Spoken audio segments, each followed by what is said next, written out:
चलिए दोस्तों बात करते हैं एक और नए क्वेश्चन के बारे में। इस क्वेश्चन में एग्जामिनर ने कहा ट्रेन एक्स बिंदु ए से बिंदु बी के लिए उसी दिशा दिशा चलती है जिस समय ट्रेन वाई बिंदु बी से ए के लिए चलती है।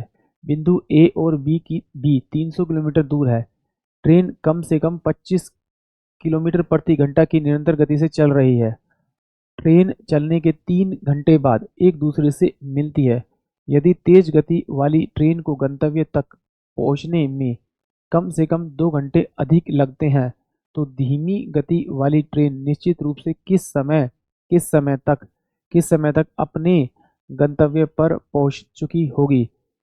क्रॉसिंग में ट्रेनों की लंबाई को अनदेखा करता है। तो चलिए आइए सॉल्व करते हैं। एग्जामिनर ने क्या कहा कि भैया दो ट्रेन है, एक बिंदु ए चलती है और एक बिंदु बी से चलती है। ये ट्रेन एक्स है और ये ट्रेन मेरी वाई है। इनके बीच का जो डिस्टेंस दे रखा है वो 300 किलोमीटर का डिस्टेंस दे रखा है, किलोमीटर का डिस्टेंस दे रखा है।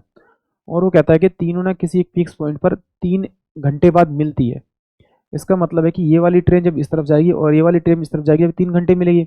तो इसका मतलब है कि जो इन दोनों की स्पीड, मान लो ट्रेन ए की स्पीड ए है, ट्रेन बी की स्पीड क्या आपकी बी है, तो इन दोनों की स्पीड जो होगी वो क्या होगी, टोटल डिस्टेंस अपॉन में मीटिंग टाइम।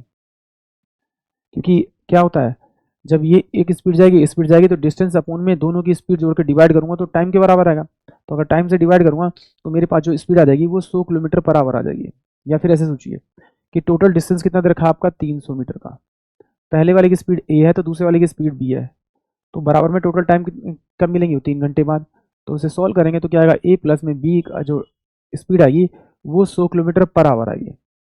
अब इसने क्या कहा कि जो मेरी तेज गति वाली गाड़ी है वो 2 घंटे और ले रही है अपने गंतव्य पर पहुंचने के लिए। तो गंतव्य पर पहुंचने के लिए वो ले रही है, टाइम ले रही है। तो यहाँ से यानी कि 3 घंटे, तो ये रहा 2 घंटे और लगे यानी 5 घंटे। मान लेता हूँ कि तेज गति वाली मेरी जो ट्रेन है वो ए है। तो ए 300 किलोमीटर का डिस्टेंस कवर करने में कितना लेगी, 5 घंटे लेगी। तो इसे 5 से डिवाइड करूंगा तो 6, यानी कि 60 किलोमीटर पर आवर से तेज गति वाली गाड़ी जाएगी। अब मेरे पास क्या है आपका ए प्लस बी, यानी दोनों ट्रेनों की जो गति का योग है वो कितना है, 100 है। और तेज गति वाली की जो जो स्पीड है वो कितनी है आपकी, 60 किलोमीटर है। दोनों को सोल्व करूंगा तो स्लो गति वाली रेलगाड़ी की स्पीड आ जाएगी मेरे पास में 40 किलोमीटर पर आवर आ जाएगी।